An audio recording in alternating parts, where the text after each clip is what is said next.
Hello, let's pretend you have $1,000 or even more and you want to buy some high-end player. You want to select one of the flagships available on the market and you need to decide which one you should get. So actually I've tried to gather 6 flagships of different companies and compare them with each other. It will be totally subjective comparison without any objective measurements and so on, because you can find a lot of measurements over in the internet, but in this video I'll try to show them in hand, their ergonomic, UI, and just describe their sound based on my subjective perception.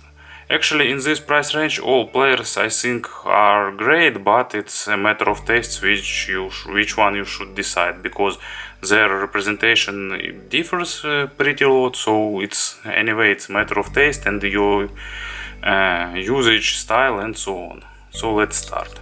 So first one will be Lotto Pow Gold. It is the most expensive, most powerful player in my collection.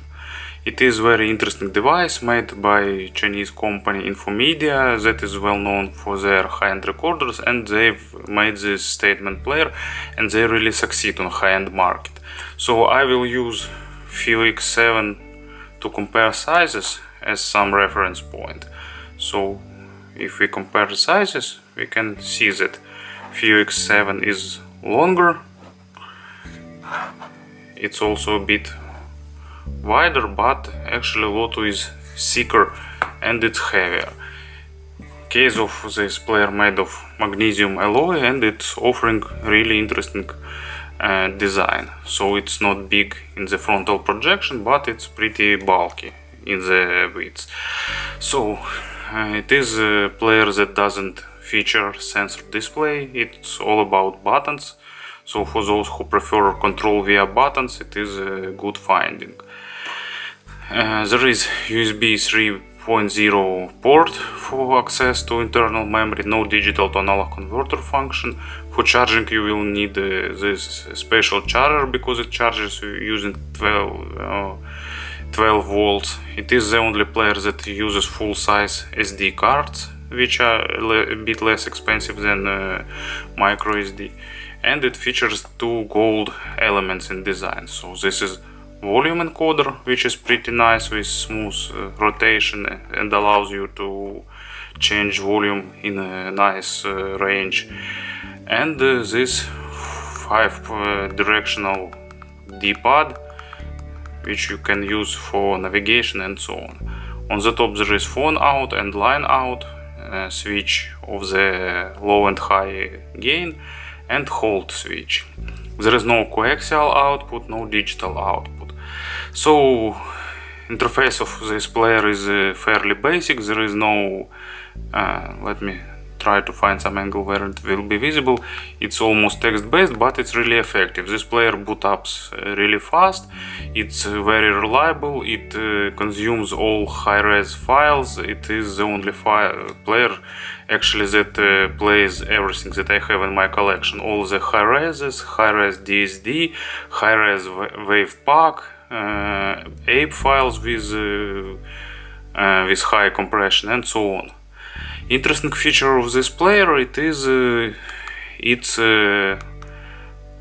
parametric equalizer. It offers nice audio effects and parametric equalizer which changes sound good without distorting it, so it allows you to tune sound to your tasting.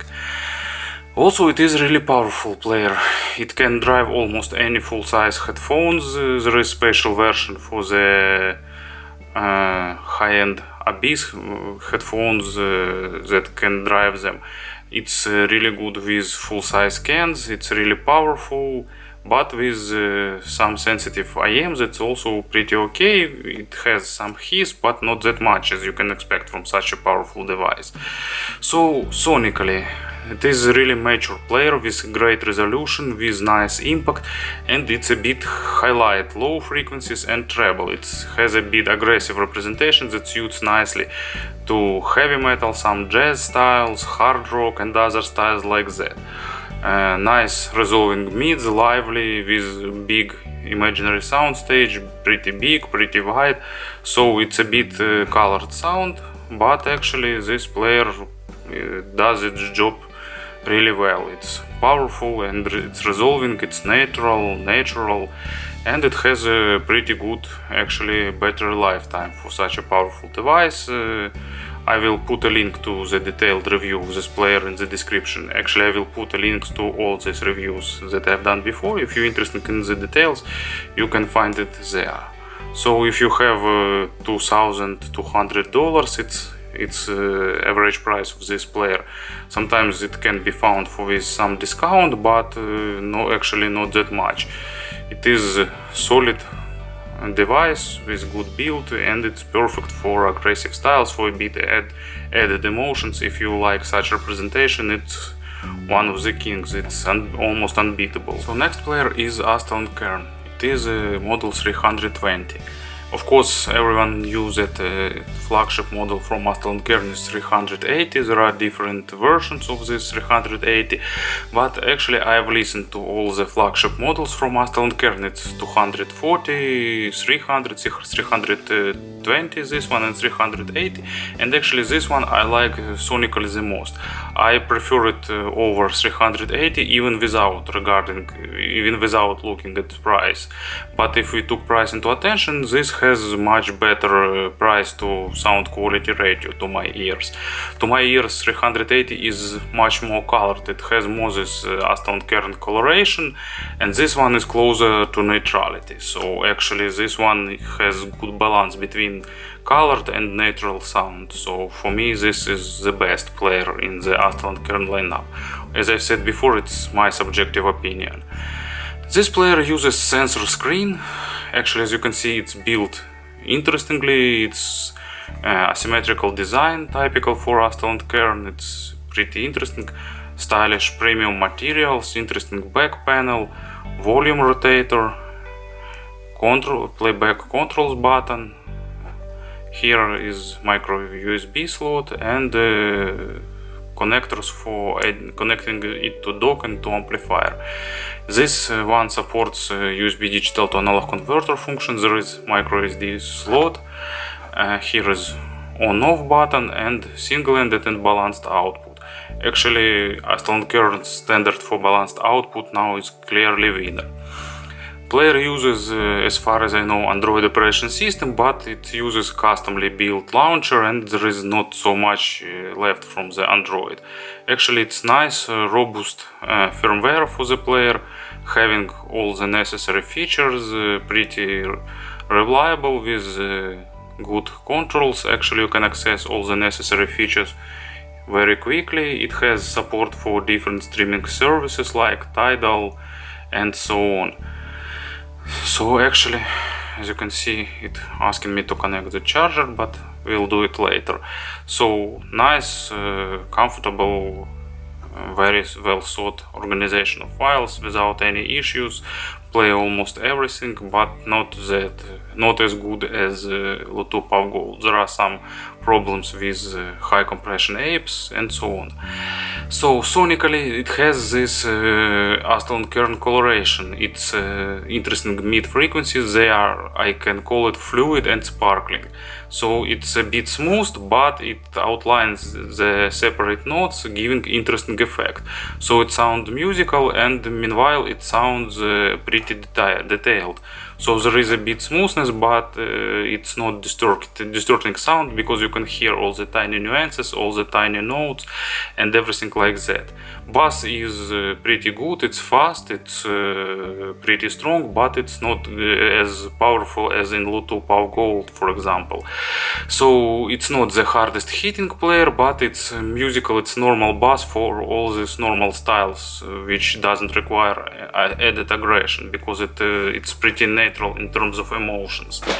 So this player is for those who like complex music, classical, art rock, different styles of progressive, but actually with metal it's also good, because of this nice mids. It gives you nice sense of presence on the concert. Imaginary stage is also pretty wide, but a bit not as deep as in Bluetooth PAV Gold. But the main issue of this player, actually, it's lacking of amplification. Its amplifier not the most powerful. I didn't find exact figures, so it's built mainly for the in-ear monitors. Astell&kern offers amplifier that you can use to connect here, so it's docked to this amplifier and it will give you more power. But it should be bought separately, and it's an extra expenses. Actually, this player features good accessories set, nice leather case with it, good protector films and so on. So very good player for those who like musical meets, for those who listen mostly with IEMs, for those who listen serious music and so on. It's stylishly built. It's really nice player to use and to have, to hold. It's even more like a stylish accessory. Next one, it is probably one of the best players for me appeared last year. It is Opus number 2, made by Korean company The Beat. It is nice player with good technical sound, with lot of great features, with interesting build. It uses two Saber 9018 digital to analog converter chips. By the way, I forgot to mention that Loto Power Gold uses PCM 1792 and astell&kern uses AK4490, if I remember it right. This one uses Saber and but it's a pretty well cooked Saber, so it offers really interesting sound as well as other nice features. So if we compare sizes, actually it's one of the biggest players that I've had. It's a bit shorter than FIO-X7, just a little bit, but much wider and a bit thicker. It also uses a customized Android operation system with own launcher, without access to all the Google services, without Google Play and so on.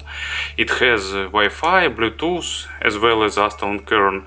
It has its own launcher, pretty simple but very nice and reliable. So it's really fast, it's really good optimized firmware that is really pleasant to use.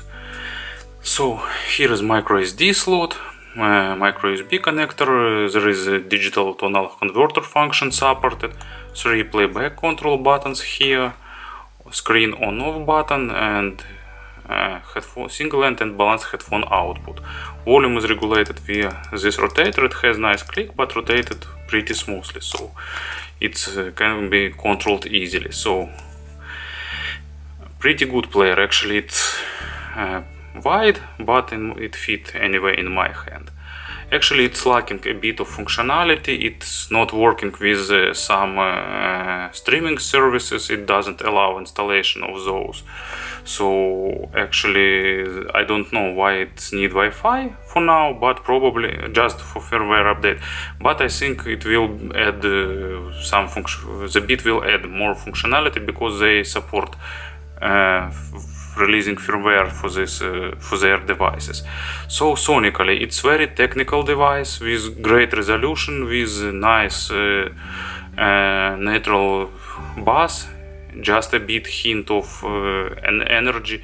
It's superb for the IEMs. Actually it's probably the best player for high-end IEMs, without the coloration on the mids, with great resolving mids, but they are not natural, they are not dry, they are not sound dull as in some other players. So actually it is a very lively player, and I like also its treble. Accessory set here is very nice. You will have a leather case, you will have a cable, everything that you will need to use this player you will get. It has 128 gigabytes of flash memory and one micro SD slot, so you can have a 256 gigabyte micro SD card too. So amplification not the most powerful, but it's enough for almost all full-size headphones, with exception of high impedance of course, and with exception of tough planars. Battery life is pretty good, it has efficient sleep algorithm, and sonically I prefer this player with jazz music, with classical music, all the styles where you need a solid bass foundation, but bass here is very musical. It's very realistic without adding aggression, without adding some unnaturalness, so it's really natural. Low frequencies with good foundation, good hitting but not extra aggressive. Mids musical, and treble is also very nice defined here. so actually it's a really worth competitor. Its price about $1,600, but there are sometimes sales on the Amazon when it can be bought for some cheaper money, for less money. So, an interesting new, really competitive player, especially if you listen to the IEMs. Next one is Questile QP1R. Questile is pretty well known as maker of digital to analog converters and headphone amplifiers with their proprietary current amplification mode.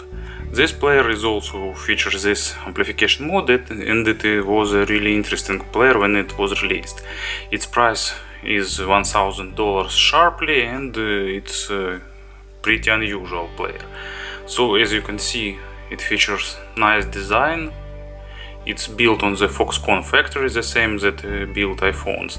It features aluminum frame, and it has glass on back and on the front panel. For control it uses scroll wheels, and there were some issues with the scroll wheels because it was metallic and made of metal, and it doesn't provide good grip for finger.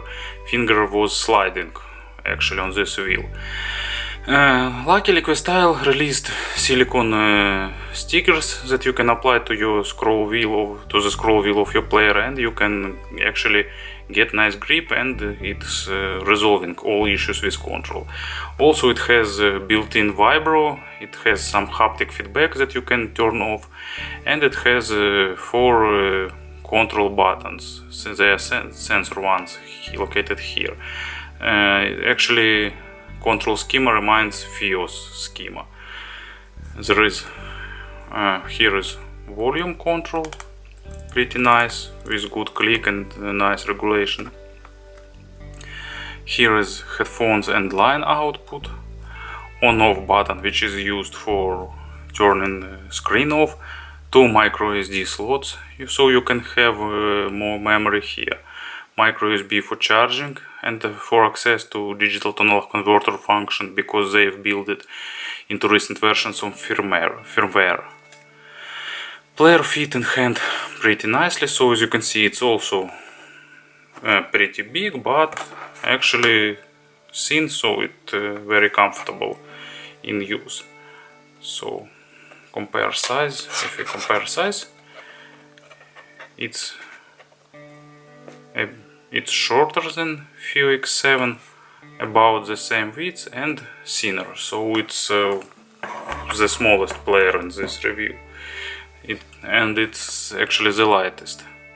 It gathers fingerprints on the back and on the front panel, so you can buy separately nice leather case. It costs about $50 or $60, but it's pretty good for this player, and it will protect it from accident drops, because if you drop it, actually there is high risk that you will break this glass. Player has simple but good firmware with all necessary features. They are present, actually media library and so on and so forth. It is one of the 2 players that doesn't, in this review, that doesn't have a sensor screen, so just wheel and these buttons.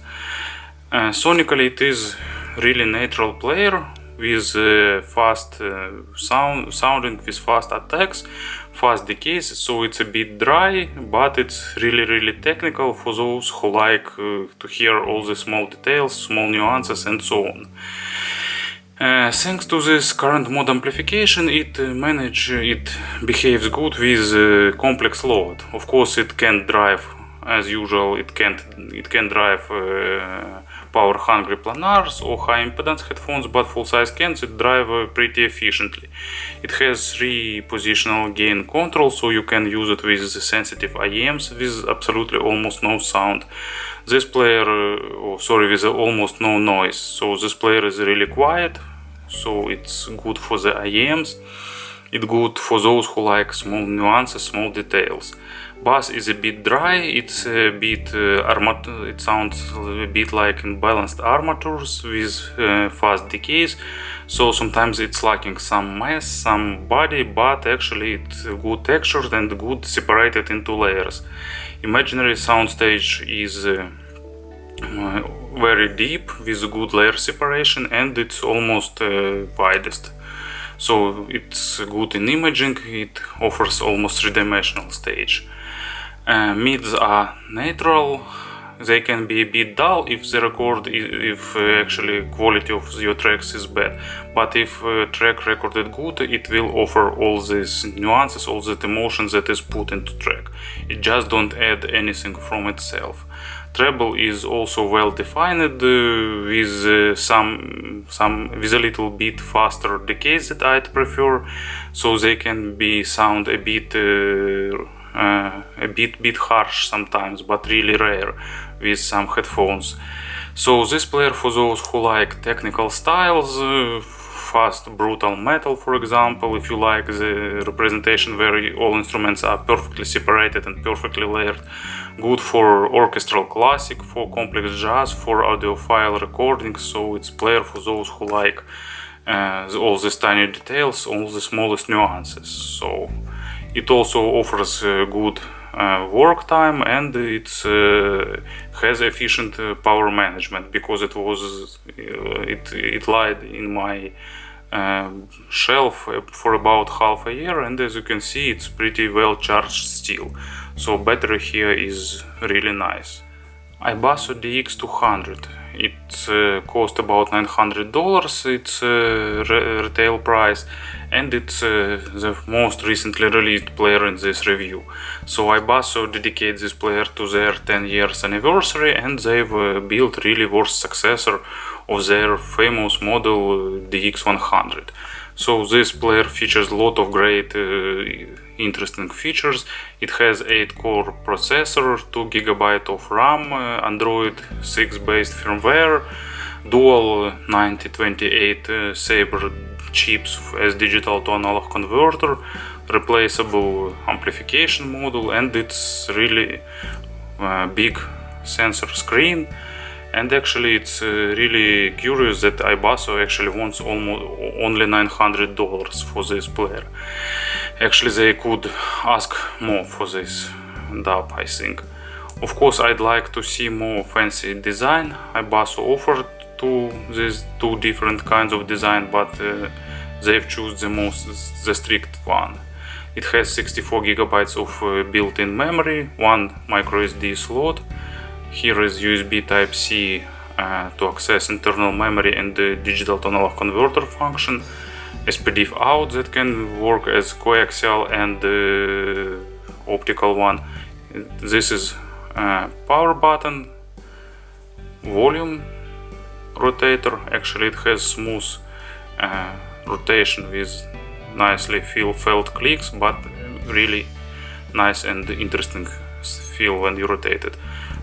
As usual, playback control buttons, and here is the replaceable amplifier. Actually this is pretty powerful amplifier. From balanced output it gives about 6 volts root mean square. Also it has headphone output and line output. It has dual operation systems, pure Mango, it is iBasso's proprietary player, and Android with installed player built on base of their Mango, but it's more colorful and more interesting. It has Wi-Fi, Bluetooth and all the other related stuff, but unfortunately it doesn't have access to Google Play Market. But there are firmwares with Google Play Market, custom firmware, and also you can install applications by downloading APKs. Player has enough processing power to work with high resolution files, so almost zero issues with that. And it has a really good, really natural, really technical representation. It pairs well with good IEMs, but it has enough power to drive full-size scans, as usual with except of the toughest ones. Especially good it sound paired with iBasso IT03. So it is perfect pairing for those who like technical sound with very deep bass. This player has nice deep bass with good punch, with good speed, with good attack and decay. It's almost perfect lower frequencies, and you need to select headphones that will allow it to showcase its strong parts. mids are natural, very resolving, and it doesn't add any coloration. So it's very critical to the quality of recordings. When you listen to some tracks that recorded and mastered badly, you will hear that stage is flat, there is no depth, no width. Actually, it doesn't add anything. So on good master tracks, good recorded, it's perfect. It's three-dimensional stage, deep, with good layer separation, with natural, with good effect of presence, but only on good recordings. And unfortunately, there are not much of such. There are not much these recordings. But on the bad recordings there can be issues with imaginary stage, with instrument separation, so you will hear all that is present on the recording. But actually it's a price that you have to pay for the high level source. So actually great bass, technical natural mids, and also good treble. A bit smooth treble actually, to be not fatiguing, not harsh, without harshness. So almost no sibilance, but a lot of treble present. So I like the representation of this player, and probably it will become my reference source. So it's a bit big to use as a portative to use as portative dub, but it's sounded nice to use at home or in the office, some in the other scenarios like that. Probably iBasso will release another amplification models. They've announced one, but I don't know what this model will be. So it's really good new competitor on this market. It's modestly priced. Of course, $900 it's pretty lot, but for this sound it's actually good price. So nice player. And a few words about FIO X7. Actually it's not in the range of other players, it's a bit simpler, but actually FIO recently dropped price for this player. It costs just less than $400 on Amazon, and actually for this price it offers absolutely unbeatable price to sound quality ratio. This player now it has new firmware based on Android 5.0 with new redesigned outlook, with Viper effects, with a lot of interesting features. For example, recently they've added nice lock screen with display of cover art, full sized. It looks really good. And also they added nice feature, it can download track covers and lyrics over the Wi-Fi. So in some tracks it even show which line is currently seen. So firmware is nice, it's pretty stable. It's called beta version, but actually for me it's stable. It offers everything that is necessary. It has Wi-Fi. FIO added Bluetooth aptX support here. So player is relatively small, as you can see. It's long, but it's not thick, and it's not wide, so it fits in pocket nicely. It features replaceable amplifiers, and FIO already has how many? 1, 2, 3, 4, 5 different amplification models, and they've announced even one more maybe in future. So you can select proper amplification, you can tune sound, you can have I am usually listening this player with AM2 module as it offers nice musical representation. Also there is AM2A with more added bass. It has they have balanced AM3, they have powerful AM5 that can drive some high impedance scans. And FIO really succeed in building ecosystems. They have dock stations, they have to use it on the desktop for charging and so on.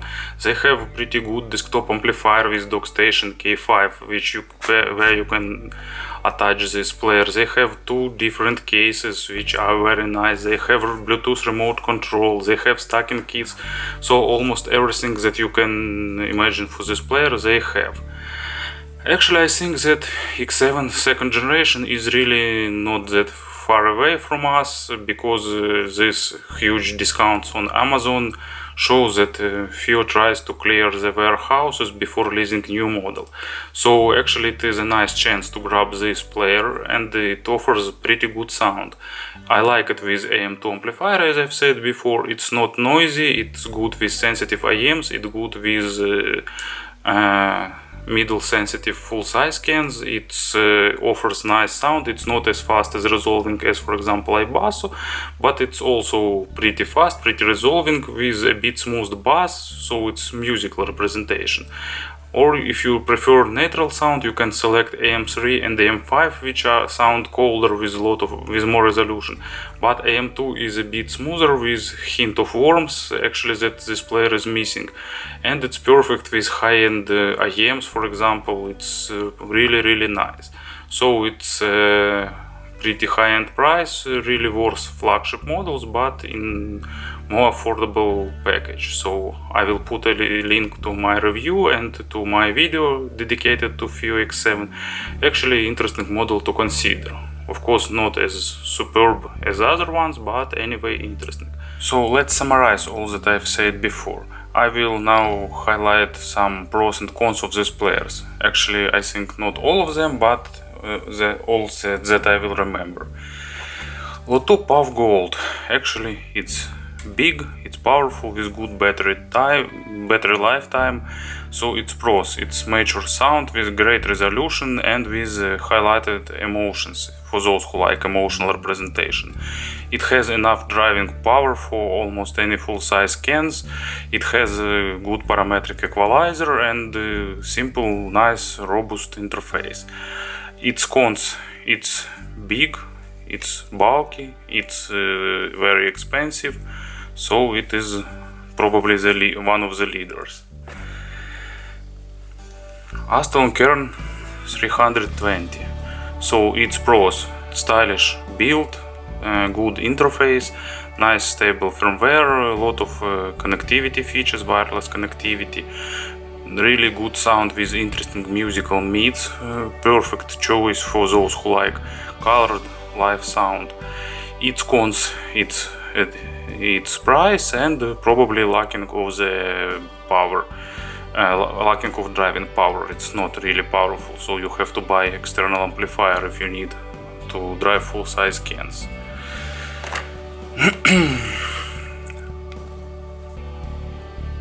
Opus number 2. So its pros: it's great player for IEMs. It has well controlled sub-bass going deep. It's not hardest hitting, but it's nice and musical representation. It has good fast UI, good battery management, and its cons: it's not the most powerful actually. It's lacking power for hard to drive cans. It's pretty big. And for now it doesn't have any use of Wi-Fi and Bluetooth, because there is no streaming features and nothing like that, but probably it will be added later. Questyle QP1R. Nice player for those who like natural detailed representation. It has good amplification. It's suitable for many headphones that require a lot of current to drive. It has fast UI. It's looking pretty stylish. Actually it's plus. It's natural, very technical, and without any coloration to sound. It is its pros and it is its cons. So if you like more emotions, for example, it's not that player. This player will just show that is present in your recording. Another its cons is this scroll wheel. It requires sticker. Actually I've heard that Questyle upgraded this player with new internals and with better scroll mechanism, so probably new version will be better. So it has a good battery lifetime, good power management, it's stylishly built, it's pretty thin, so it will fit to pocket perfectly.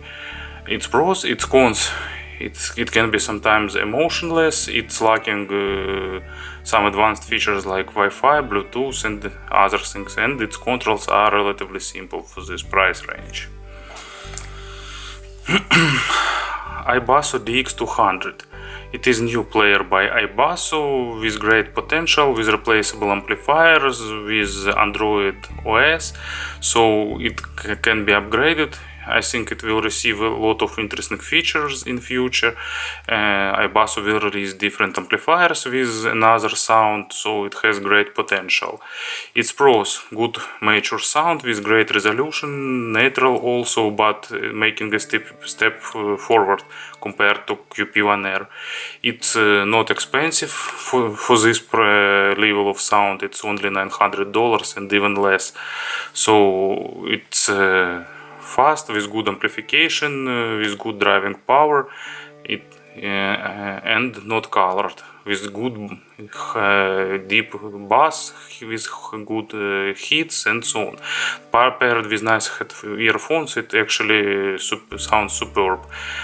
And its cons: firmware require more polishing for it, missing some features, it has some lags for now. Also, maybe another amplification modules required. It's big, it's one of the biggest actually in this review. So it is cons of this player, and it is very sensitive to the quality of recordings. So with good recordings it will sound superb, with not so good recordings there can be issues. And FIO X7 with AM2 amplifier module and with the new firmware. Actually, it is the less expensive player. It doesn't sound as refined as other ones, but actually it's anyway good sound, pretty lively. Of course, resolution is less than in other players of this tier.